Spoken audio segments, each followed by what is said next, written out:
Now, to put it in a simpler way, traditional AI is like having a cookie recipe, right? If you're trying to bake a cookie, you follow a step-by-step process and you know how much dough is required, how much chocolate is required. Now, if you had to predict, if you change any of the recipe, right? Or if you use a different dough, what would be the output? Now, that was, you tried different permutations and combinations, and then you arrive at the output.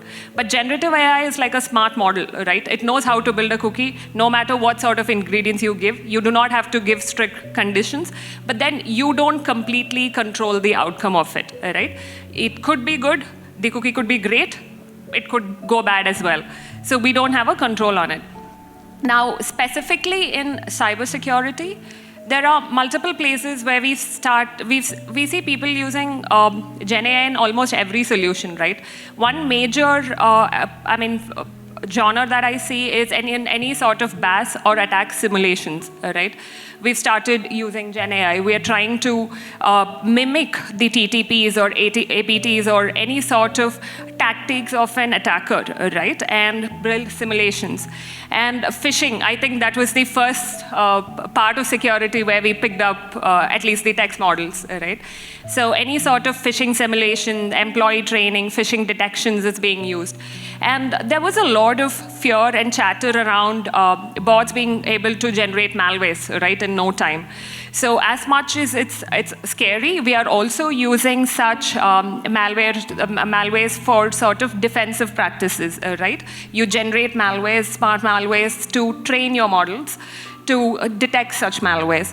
That is one, and also, if you see deepfakes, right? Deepfakes are increasing rapidly now. So there are already applications that are built to identify such deepfake videos or pictures that come out as well. So there are multiple genres, but I think everywhere, at least to educate the cybersecurity professionals or to also sort of build our defense mechanisms, there are multiple places in which we've started using Gen AI.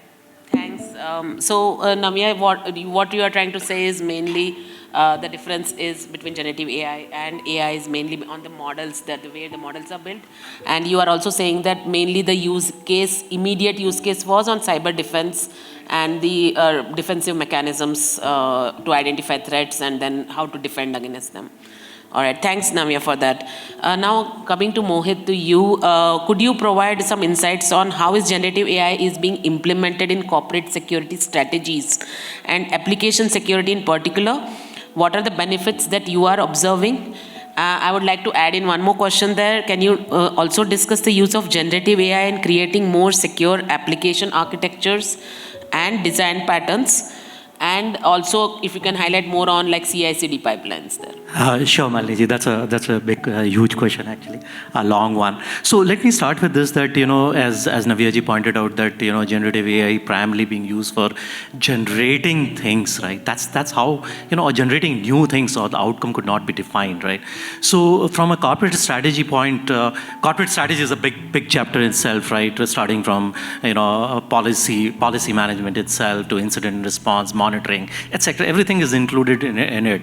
But primarily from a cybersecurity perspective, what we are seeing is that a lot of it being used for threat intelligence and analysis, trying to identify emerging threats and trying to see that how some of these threats can be simulated in an environment, so as to predict some of the possible attacks, because that's where primarily the difference from what we have seen in a normal AI, what we had seen over the years, because threat analysis, etc., people have been claiming to use AI, but that's Gen AI plays a new role there. We're trying to predict the newer threats that are coming in, right? So that's from a general corporate strategy perspective that people are looking at, right? Of course, training, etc., trying to see the behavior of some of the phishing attacks that are trying to put on the employees itself to see that how they behave out of it, right? Some of the behavior and analytics that has been lot being used from the Gen AI perspective.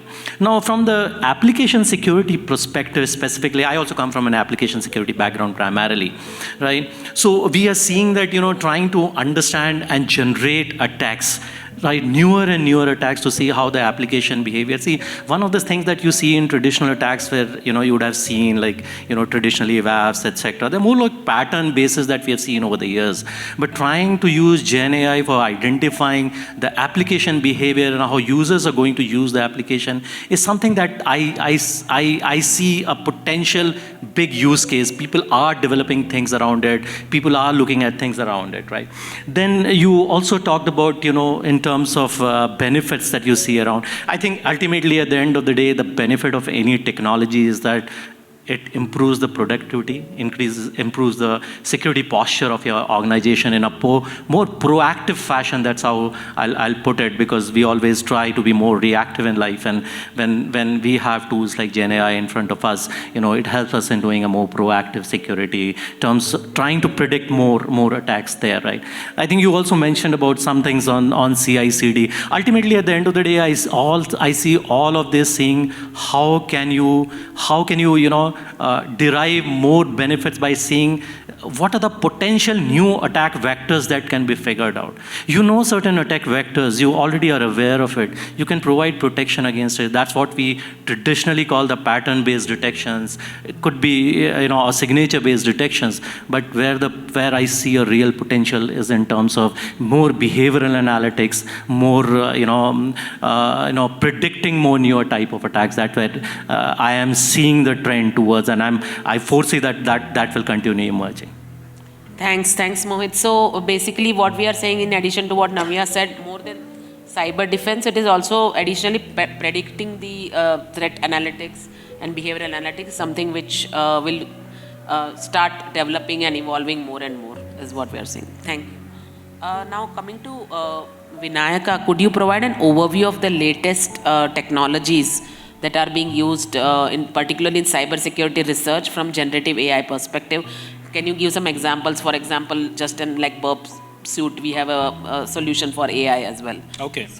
Since it's cybersecurity, probably I would like to, bring in the perspective of what are the challenges that organizations face, and how do we actually, address it. That probably, becomes easy for people here also to grasp. So one of the main things that you look at today is the challenge of, the human brain. If you look at any of the SOC analysts, you will have to do a lot of work in terms of analyzing logs and coming with, like a needle in the haystack kind of a scenario. So that's where we have the generative AI models, probably what we call the co-pilots that are, very prevalent today.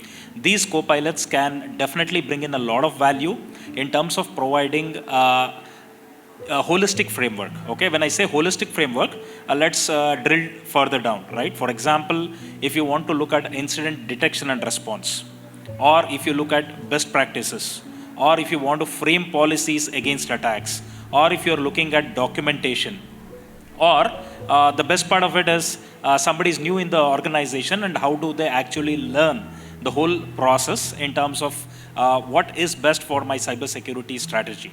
So all of it can come in as part of the AI Copilot and also as part of Gen AI. And there is a second aspect which we can also talk about is the threat cloud, right? So today we have millions and billions of indicators of compromise and a lot of other information.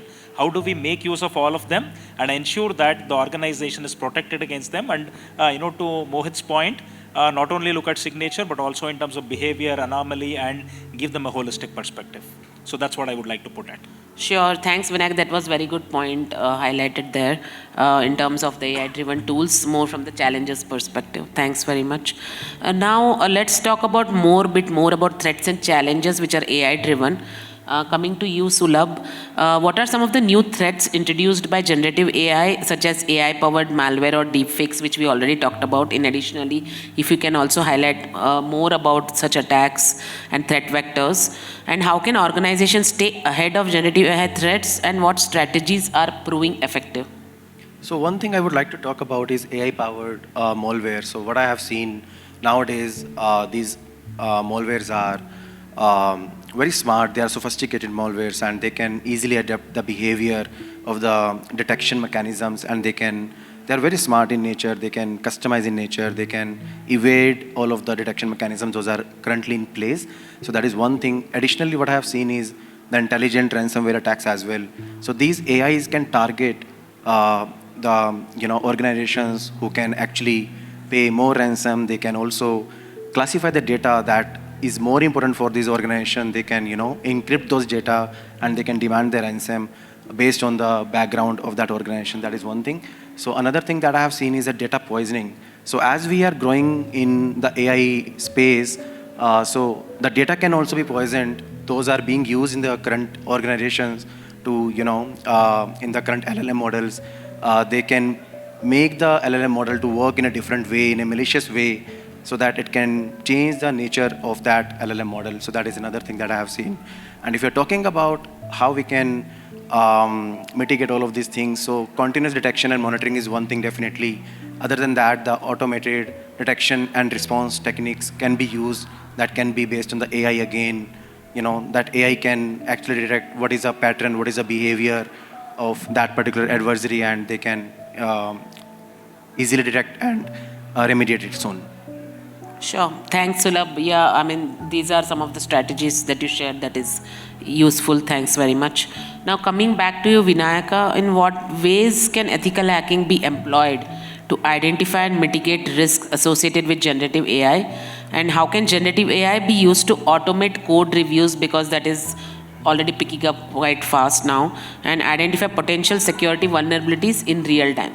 Okay, so there are two parts to the question. As Sulabh rightly pointed out, something like an adversarial attacks or data poisoning, or even the hackers can look at their own AI engines which are modeled to tackle the generative AI engines of the cybersecurity providers.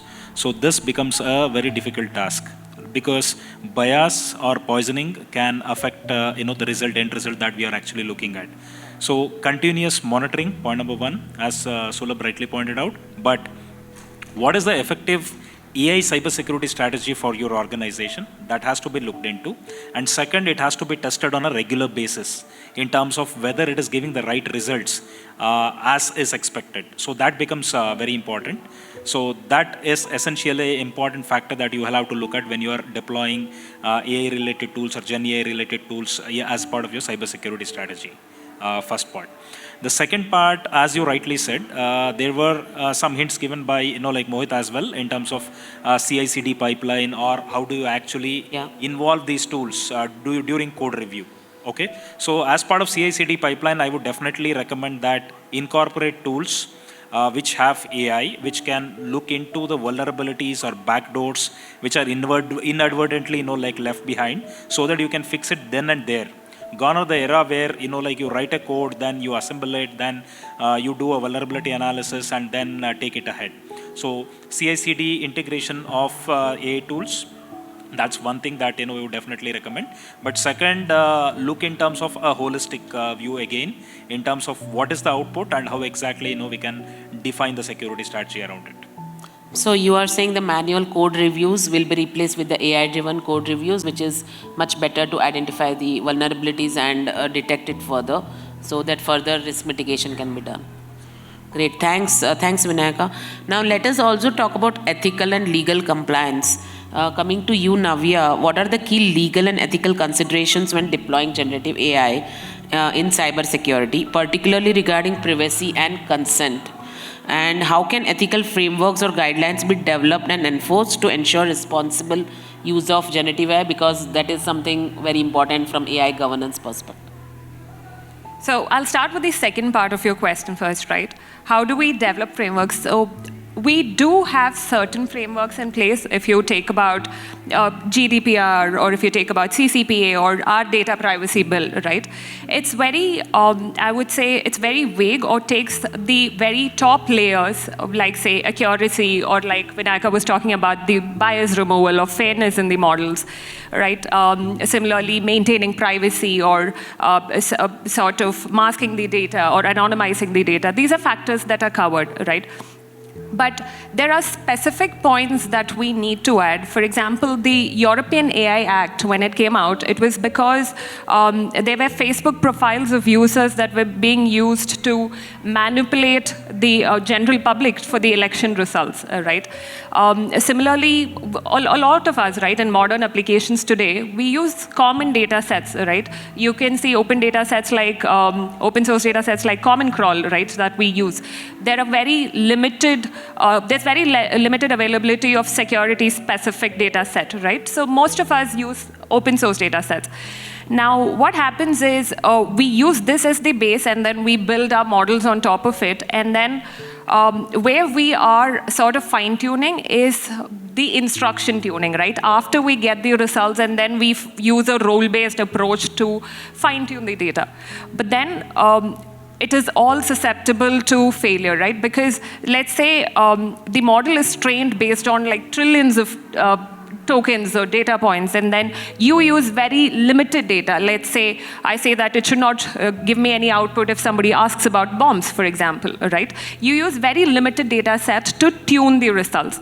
So unless we have very detailed out compliances or regulations on these factors, on how exactly you're going to be using the data, or what is the purpose, and what are the factors you shouldn't be using it for. For example, in cybersecurity, deepfakes should be prohibited, or coming out with hacking tools should be prohibited, or using AI tools for surveillance, right, should be prohibited, or like it is there in the European Act, it says that you cannot be using the Gen AI tools to manipulate minors or any sort of disabled groups. Even the notable popular Correct. Personalities as well. Yes.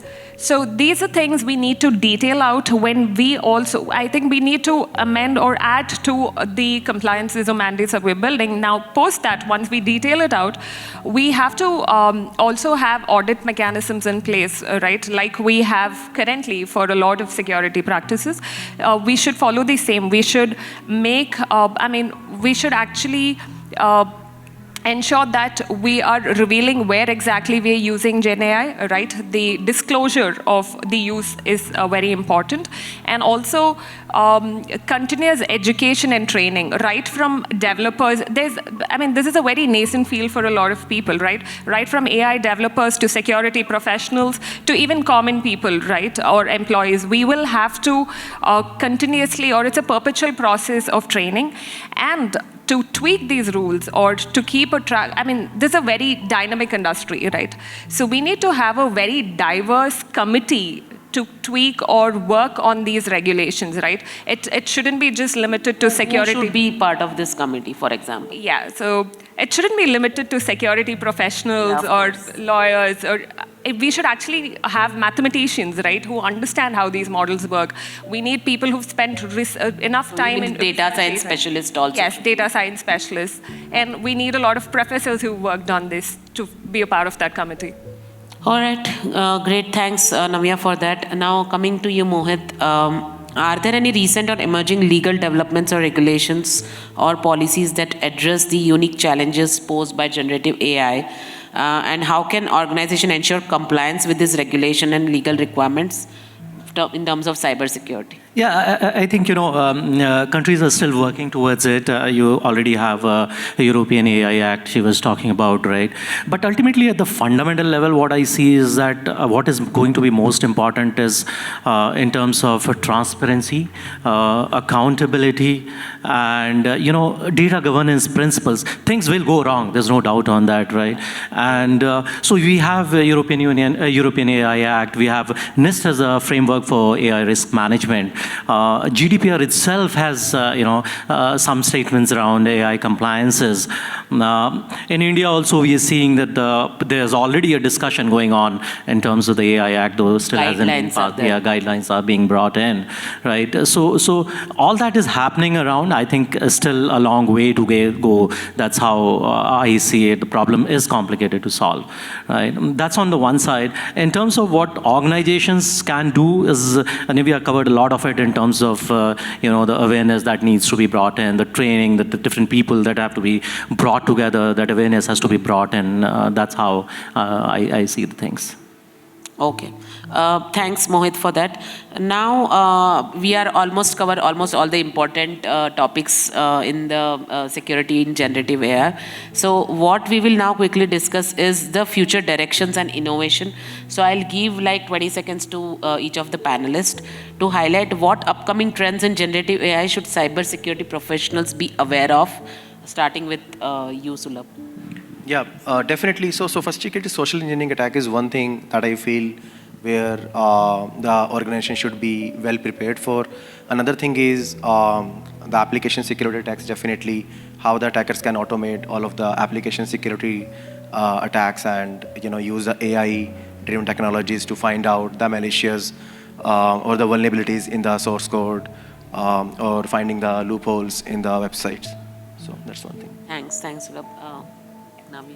So one is, like I already mentioned, deepfakes, right? Now, like you mentioned, Malini, OpenAI states that it would not let people create impersonation of known public figures, right? But then last week, there was a Chinese company which launched a similar model, right, which does not follow any such regulations. So the point is that there are many people building these maze models at a very smaller scale, right? Specifically in India, we'll have to be careful or aware of different language models that are built. We have over 100 languages, right? And there are multiple companies that are building. So there will be attacks emerging from that direction as well. And secondly, I think we could use it better in terms of, we put in a lot of efforts in ransomware talks or negotiations or human intelligence gathering, right? All of those also can be improved if you could train models to mimic the approach that we are training, that we are taking while having discussions with these attackers. Yeah. Oh, thanks, Navya. Over to you, Mohit. Yeah, so this is how I see is that, sorry for that. Okay. How I see is that, I do see a surge that's going to happen in terms of both from adversarial side, people trying to generate newer and newer test cases, especially penetration test cases, trying to get in, but even from the defensive side, I see that, technologies will emerge where newer and newer mechanisms will come in. And then definitely I'm looking at some type of quantum safe AI. That's something I foresee that should be coming, because really speaking, we are not far from that. Maybe another 7 to 8 years. Already they are on cloud as well, the quantum. Yes. So that's something how to build that quantum safe AI is something that people should look for. All right. Thanks, Mohit. Over to you, Vinayak. You would like to add? Thank you. So from involving co-pilots or involving GenAI models is a reality. We all have to accept that. Looking into that, how do we actually prevent automated malware generation? That is involving loopholes or guardrails in the GenAI models. That is to be looked into. Second and most important aspect is how do we have fraud detection? And third is integration with multiple security controls or controls within an organization, which needs to be fine-tuned. When we have all these three things built in, we can have an effective GenAI model in cybersecurity, which can address most of your concerns. Thanks. How about red teaming, just to add in, is it going to pick up more for the AI and LLM models? Yes, definitely, I think, but it will take some time because each organizational risks are completely different. For example, BFSI or an ITITS or like something which is heavily regulated, vis-a-vis like a generic term, right? So yes, it is on the anvil. Yes. All right.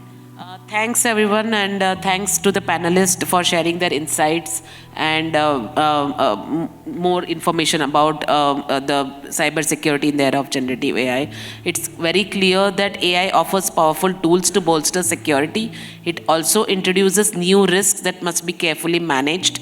As we move forward, continued collaboration, innovation, and AI governance in terms of cybersecurity will be crucial in navigating this complex landscape. Now I am going to open up for the floor for questions from the audience. Maybe we can take 1 or 2 questions considering the time. Hi. So from a security corporate perspective, right, like oftentimes the security landscape is very bloated with tools. We have Splunk, Tenable, like 15 other tools for every other thing. So do you anticipate with the Gen AI, the security landscape would get lean from these tools? Like we could maybe manage multiple things with the same tool? I see this as a very practical problem. I think there was a report sometimes back, a couple of years back, from I think Palo Alto Networks or somewhere, which said that generally an organization is using around 200 plus products in their security pipeline, right? So how to manage that? That's a very generic problem. So. And actually, that itself has created a new industry where people are like, trying to say that we collect tons of things from one place and give you a single pane of visibility, right? So, not very clear, but yeah, I do see that, things will happen because once you are using a generative AI platform. But I also see that, some of these things may become more and more, more tuned towards solving one type of problems. It may emerge also in that way. So, but having said that, there are tools who are trying to do and say that, you have a single pane for all the problems. Anyone else? Yeah, can I add in, Malini, here? So, for example, SIEM and others are already, going into a regressive era. So, looking into SOAR platforms and also security operations, SecOps is what we call it. We have a lot of managed prevention and response and extended prevention and response tools, which can actually take everything, like data from different sources, correlate that and give you actionable information in a much more methodical manner than the earlier SIEMs or SOARs using Gen AI. Thanks. I hope that answered your question. Thank you. Anyone else has any questions? Hi. So my question is that Gen AI is still not proven in production applications. So it is still a lot of experimentation going around. There are problems like hallucinations, and most of its knowledge come from the past training data, right? So how do you think researchers go about solving these problems, specifically for cybersecurity related use cases? Okay, excellent question. As I said, there are close to around 7 risks which are associated with involving artificial intelligence in cybersecurity today, including some of the ones that like our co-panelists also mentioned, including data poisoning, adversarial attacks, supply chain attacks, and also looking at automated malware and other things, right? So the models will clearly have to be tested on a regular basis, and then the organizational security strategy has to be defined and then retuned regularly in terms of blocking these kind of attacks. Because if you give the same question to 2 different Gen AI engines, you will get 2 different responses automatically, because that's how it interprets it. So that's where we'll have to take a cautious call. I just to add to it, one more thing that I see is that, ultimately all these tools are only an augmentation practice. It requires a human intelligence at the end of it. And this only thing is that whatever monotonous work that we're doing, it's just that gets replaced. But ultimately, a human intelligence possibly will still continue sitting on the top of it, at least for some time. Thank you. I hope that answered your question. Yeah, in interest of time, we'll have to we can shorten take the one question. last question. Yeah, we can take one last. Yeah. Hello everyone. So my question is, like, there are different technologies that are emerging in Gen AI, and there's Microsoft building their own stuff, Google building their own stuff. So do you have any recommendation, like if you have to onboard a Gen AI technology, like what are the things that one should look for in them, or are they the same thing, just different branding? It's a broad question, but yeah, maybe quickly if anyone can answer. Yeah. So, it's very subjective to your use case, right? When you generally use any large models, right, you'll need to train them on your data set. So it's about focusing on you having a quality data set, right, and cleaning that up for your specific use case, no matter whichever language model you're using. But then if your data set is cleaned up clearly, and if you tune that properly, you will have more effective results. Then I wouldn't be able to suggest one. It's very subjective. Yeah, maybe you can connect offline with her. Thank you. All right, thanks everyone.